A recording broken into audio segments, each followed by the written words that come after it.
वीर दो तरह से निकलता है। एक तो जो घातक है वो उसी के शरीर से निकलेगा जिसने हस्तमैथुन किया है, या गंदी क्रियाएं करके बच्चापन से ही वीर को नष्ट किया है। जैसे 12-13 वर्ष की अवस्था है और उस अवस्था से आप अपने कुसंग के कारण वीर का नाश कर रहे हैं, तो कुछ वर्षों तक हस्तमैथुन करने वाला या अन्य गंदी चेष्टा करने वाला ये नहीं जान पाता है कि इसके द्वारा मेरी हानि हो रही, वो नहीं समझ पाता, क्योंकि जीवनी शक्ति भगवान अपनी तरफ से देते हैं। वो बिल्कुल ना खाए और हस्तमैथुन करे तो भी उसको समझ में नहीं आएगा। कुछ समय के बाद जब उसकी स्थायी जीवनी शक्ति से क्षीण होना प्रारंभ हो जाएगा, तब उसे वो लक्षण जो हस्तमैथुन करने से नाश ऐसे उस प्रसंग में बताया गया, वो लक्षण उसके जीवन में उत्पन्न होने लगते हैं। ये जो हस्त क्रिया के द्वारा शक्ति का नाश करते हैं, ये प्रतिक्षण काम से युक्त रहते हैं। इनके हृदय में वही चिंतन चलता रहता है। बालक अवस्था से लेकर के यौवन अवस्था तक देखिए आप, इनकी आंखों में देखिए, न तेज होगा न इनकी गंभीरता होगी, बहुत चंचलता, निस्तेज आंखें होगी, चेहरा पीला पड़, जब देखो तो ऐसा लगता है कि शर्मिंदा हो रहे हैं, मुंह छुपा रहे हैं, ऐसा लगेगा। पहला लक्षण है। दूसरा, कुछ इतने निखल्ले ऐसे दिखावटी स्वभाव के, ऐंठ में, अकड़ में, गर्मी में रहते हैं, ये वीर शक्ति के नाश का लक्षण है। गंभीरता नहीं, शांति नहीं, उदारता नहीं, धैर्य नहीं है, वो अपने को बड़ा दिखाना चाहते हैं, ये सब उसके नाश के लक्षण हैं। जिनका चेहरा आनंद में, देखते ही हृदय में आकर्षण, ये ब्रह्मचर्य का लक्षण है। चेहरा देखो तो उजड़ा हुआ दिखाई देता है, लगता है बिना रोते हुए भी रो रहे हैं, वो सब सिकुड़ गया चेहरा ऐसा, जैसे किसी घर में आग लगा दो, इसके बाद दर्शन करो तो कैसा लगता है, वो ऐसे ही उसका चेहरा होता है जिसने अपने जीवन से खिलवाड़ किया है। जो स्वभाव से ही रुक्ष, चिड़चिड़ा, क्रोधी, बात बात पे एकदम रूखा, चेहरा पीला पड़ रहा, फीका पड़, वो चेहरा पीला प्रेम का नहीं, वो चेहरा प्रेम में पीला पड़, प्रेम में नहीं, यहाँ काम की बात हो रही है। मुख पिया आई फिर गई, बदल गए तन रंग, ये प्रेम का लक्षण नहीं, ये काम के लक्षण की यहाँ बात हो रही। वो मुर्दा की तरह निस्तेज, खिन्न छिन्न ऐसे ही घूमता रहता, कोई लक्ष्य नहीं, कोई उद्देश्य नहीं, बात बात में आलस्य, बात बात में गुस्सा। जो गालों में बिना कोई गुलाबी कुछ लगाए जो गुलाबी दिखाई देती है, वो ब्रह्मचर्य की होती है। और जिनके ब्रह्मचर्य क्षीण हो जाते हैं, झाई पड़ जाती है, देखो देखने में तो लगता है, क्योंकि बोले कितने को, बोले 18 के, 18 में तो उसकी दुर्गति हो रही, तो 28 और 48 में क्या होगा। जो काले दाग चेहरे में पड़ने लगते हैं, आंखें धसी नजर आती हैं, गाल पीले नजर आते हैं, नाक के आसपास काले काले दाग यहाँ ऐसे प्रकट हो जाते हैं, ये सब लक्षण हैं जो उन्होंने अपनी शक्ति का नाश कर दिया। जो इस वीर शक्ति का नाश करते हैं, वो बिना बुढ़ापे के सारे लक्षण बुढ़ापे के उनमें होते हैं। कमर में दर्द है, चला नहीं जा रहा है, थोड़ी चढ़ाई में हांफने लगे, अब अवस्था कितनी, बोले 18 की। इस अवस्था में तो मतलब दिशाएं भी कांपे, वो अवस्था है, अब तो दिखाई नहीं देता कोई जवाल। चित्त में कुचिंताएं, छाती में धड़कन, बिना भय के भयभीत हो जाना, थोड़े से भी दुख में ऐसा सोचना कि मैं आत्महत्या कर लूं, ये सब बातें उसी की कमी से हो रही। ये महापुरुषों के अनुभव की झूठी झूठी बातों में एकदम घबरा जाना, कोई झूठी धमकी दे दे तो बस वो ऐसा लगता है अब क्या करूं, किसी कमरे में बंद हो जाऊं, अपने आप को प्राण हत्या करके बचा लूं, ऐसा मैं अपने शरीर को न, ये सारे के सारे लक्षण उसी में प्रकट होते हैं। जो ब्रह्मचर्य का नाश करता है, नींद ना आना, या सोना तो कुंभकर्ण की तरह, मुर्दे की तरह सो जाना, आलस्य, जरा जरा देर में वो निरुत्साहित बातें, आंखों में जलन, भारीपन, ये सब, स्वप्न दोष अधिक होना, ये सब उसी के लक्षण है जो आपने गलतियां की है। अब यदि वो किसी संग के प्रभाव से हस्तमैथुन बंद कर देता है तो उसका वीरपात होगा। अगर वो 3 दिन में वीरपात करता रहा है तो 3 दिन में वीरपात होगा, पक्का होगा, क्योंकि उसका अभ्यास बन गया है।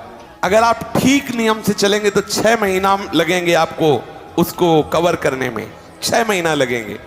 और अगर आपने प्रमाद स्थिति की, वो तो निकल ही जाता है, फिर हमको करने से क्यों मना किया जाता है? तो आप देख लेना, कुछ समय बाद आपकी हालत बहुत गंभीर हो जाएगी, जो आप बता भी नहीं पाएंगे किसी से। क्या गंभीर हो जाएगी? आप ऐसे ही साधारण क्रियाओं में ब्रह्मचर्यहीन हो जाएंगे।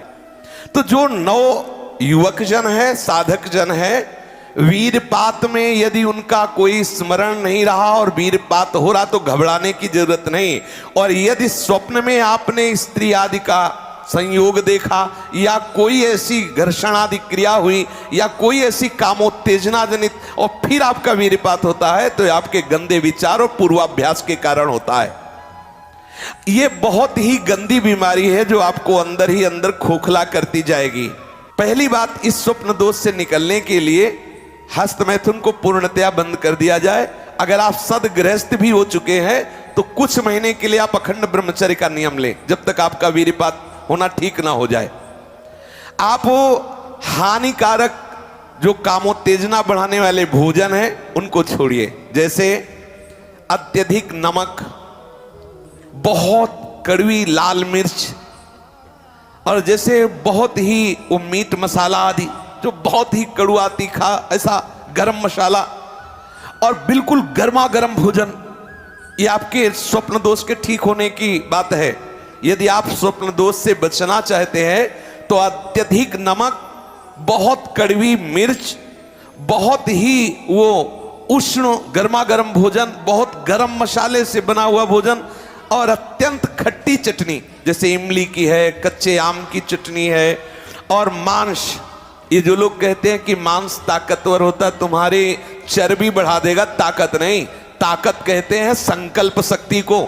ताकत शरीर शक्ति प्रधानता नहीं होती। संकल्प शक्ति का एक महात्मा पूरे समुद्र को अंजुली में पी गया। देखो, संकल्प शक्ति, शरीर की शक्ति एक सीमित शक्ति है, संकल्प शक्ति एक महान शक्ति है।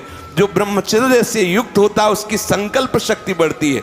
भले आप मांस खा के मोटी चर्बी और आप व्यायाम करके दिखा सकते हैं कि देखो मैं ब्रह्मचर्य क्षीण करता हूं लेकिन बलवान हूं, लेकिन आप आत्मशक्तिहीन है। वो आपका मोटा हो जाना बलवान नहीं है, आपके सुंदर सुंदर मांसपेशियां निकल आना वो बल नहीं है। आप शक्ति, बलवान वो है जो आए हुए आंतरिक वेगों को सह जाए। आए हुए आंतरिक वेग को जो सह गया वही बलवान है। ये जो मछली, अंडा, मांस खाते हैं ये कभी इस रोग से मुक्त नहीं हो पाएंगे। और जो लोग कहते हैं मैं तो खाता हूं मेरे अंदर नहीं, विश्वास मत मानना, पक्का झूठा है वो।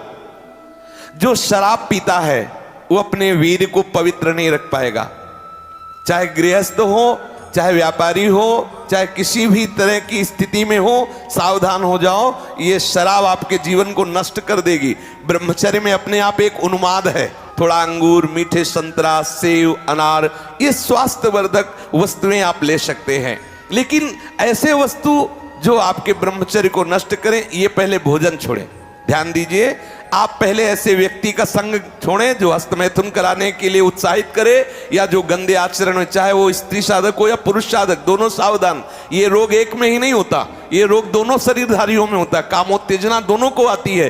गंदे संग के कारण दोनों साधक गंदी आचरण कर बैठते हो, दोनों इस रोग से पीड़ित होते। पुरुष तो इस रोग को प्रकट कर देता है, माताएं बहनें इस रोग को प्रकाशित नहीं कर पाती, लेकिन पीड़ित होती है इस रोग से। यदि सावधान उपासक न चले तो चाहे स्त्री शरीर हो चाहे पुरुष शरीर, उसको कष्ट होता है।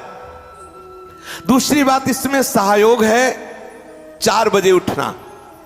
ये जो लोग सुबह 8 बजे तक 9 बजे तक सोते रहते हैं और सोचते रहते हैं कि हम ब्रह्मचर्य रह पाएंगे या स्वप्न दोष से निकल पाए, कभी नहीं हो सकता।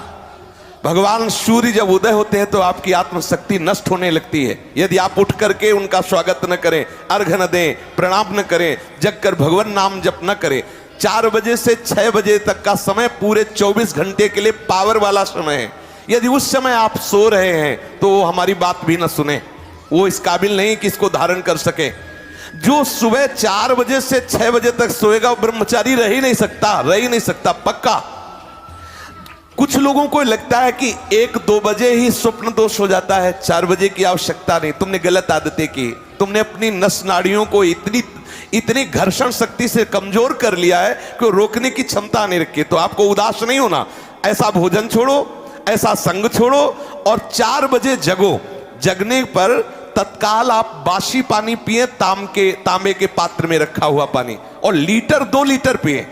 ऐसा ना करें कि आप एक गिलास में छोटा, कस की पीजिए। अगर उल्टी हो जाती तो और अच्छा है, आप पी के तो देखिए। वज्रासन में बैठकर जल पीजिए, फिर थोड़ा टहलिए, सोच जाइए। आप गृहस्थ हो, विरक्त हो, कोई भी हो, अगर आप शुद्ध ब्रह्मचर्य रहना चाहते, स्वप्न दोष से निपटना चाहते, तत्काल व्यायाम कीजिए 30 मिनट कम से कम। दंड है, बैठक है, और भी आसन है योगियों ने बताए हैं। और फिर 20 मिनट कम से कम प्राणायाम कीजिए, कपालभाति, अनुलोम विलोम आदि जो भी आप सीख पाए। और इसके बाद 30 मिनट तक कोई खान पान न कीजिए। प्राणायाम व्यायाम के 30 मिनट तक ना आप चाय पीजिए ना पानी। चाय तो बड़े बूढ़ों की बात है, आपका शरीर रोगी हो तो चाय की जरूरत क्या है। ब्रह्मचारी अपने आप में इतना चाय होता है कि उसे जरूरत ही नहीं दूसरे किसी गर्म पदार्थ पाने की। अब ये सावधानी रखे कि जैसे आजकल बहुत बड़ा खतरनाक चल गया है स्मार्ट मोबाइल, इंटरनेट। उसमें क्या है कि बहुत से बच्चे विषयाकर्षण के कारण गंदी फिल्में, जिनमें हमारा शास्त्र आदेश करता है किसी भी पक्षी को भोग करते न देखे, भागवत अन्य शास्त्र भी आदेश करते कोई भी जीव यदि भोग कर रहा हो तो हम ना देखें। और हम मनुष्यों का भोग देखें उसमें, और हम सोचे कि हमारा आप कोई क्रिया ना करो, केवल गंदे वो भोग संबंधी चित्र देख लो तो आपके मन में जो संस्कार बन रहे हैं, जो कामोत्तेजक भाव बन रहे हैं, वो आपको ब्रह्मचर्य नहीं रहने देंगे। सोते जागते उठते बैठते आपका वीर स्खलित हो जाएगा। ये स्त्री संबंधी, पुरुष संबंधी, भोग संबंधी वार्ता हमारे अंदर संस्कार डालती है और हम समझ नहीं पाते। वो हमारे अंदर ऐसी अग्नि पैदा करती है जिससे वीर शक्ति स्खलित हो जाती है। कभी हम सोच में बैठे लघु शंका में तो सबसे पहले वीर स्खलित हो गया। अब आपको लगेगा कि ये रोग है, रोग नहीं, आपकी गलती है। आपने जो गलत चिंतन किया, क्रिया नहीं की, लेकिन मनोवाह नाड़ी ने संपूर्ण शरीर से वीर को खींच करके वो निकाल दिया। अब निकल जाएगा वो आपके असावधानी के समय, इसलिए आप सावधान रहे। कभी भी कोई ऐसे ग्रंथ को ना पढ़ें जिसमें कामोत्तेजक भाव लिखे हो।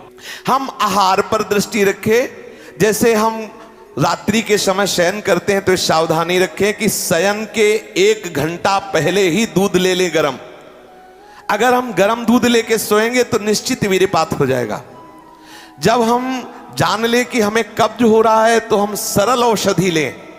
ऐसे कोई चूर्ण न लें जो बहुत कड़े गर्म हो, जो हमें ब्रह्मचर्यहीन कर दे। जैसे आंवला है और वो हर है, बहेड़ा है, त्रिफला का प्रयोग करें। वैसे प्रत्येक साधक को भोजन में 1 आंवले का प्रयोग कर लेना चाहिए, तो कब्ज भी दूर रहेगी और शीतलता भी रहेगी। और आंवला पवित्र भजन में भी सहयोगी होता है और भी स्वादिष्ट भी होता है। आप मीठा आंवला ले सकते हैं, आप खट्टा करके ले। वो आंवला खटाई में भी नहीं आता, और खटाई भी है, वो आपके साधन में भी आएगा।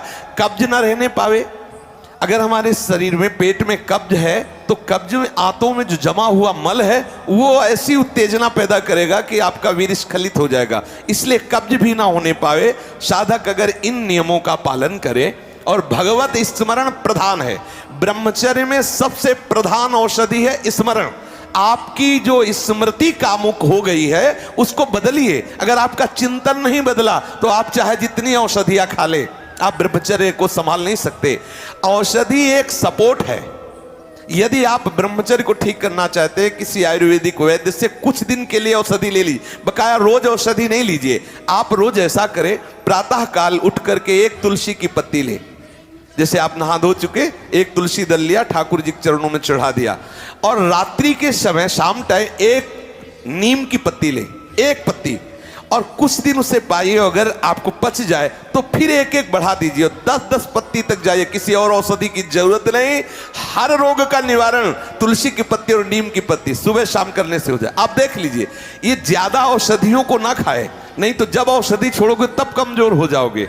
अगर आप बहुत हालत खराब है तो आयुर्वेदिक कुछ ऐसी औषधियां कई महात्माओं ने निकाली है जो आपकी वीर्य को पुष्ट करती है, उनको सहयोग के लिए ले ले। और बकाया चिंतन बदले, कुसंग का त्याग करे, भोजन सात्विक रखे और नींद भर ही सोए। ज्यादा नहीं कि प्रमाद स्थिति में पड़े रहोगे तो फिर भी ब्रह्मचर्य हानि की संभावना है। नींद भर सोए, प्रातःकालीन बेला पर जग जाए, प्राणायाम व्यायाम करे तो निश्चित इस पर विजय प्राप्त। ऐसे ऐसे साधक हैं कि 10-10 वर्ष हो गए स्वप्न दोष नहीं हुआ, 10-10 वर्ष हो गए स्वप्न दोष ही नहीं हुआ। ऐसे भी उपासक है हमारे पास है, अपने पास है, 10 वर्ष हो गए स्वप्न दोष ही नहीं हुआ। तो क्या है, उन्होंने संयम किया, वीर जो है स्थगित हो गया, परिपक्व हो गया, धीरे धीरे ऊर्ध्वगामी होने लगता है। आप कभी घबराए नहीं साधक, सावधानी पूर्वक ये जो जो बातें बताई गई अपने जीवन में उतारे, चाहे गृहस्थ हो चाहे विरक्त, वीर ही अमृत है, वीर त्याग ही मृत्यु है, इतना समझ ले। श्री राधा वल्लभ लाल की।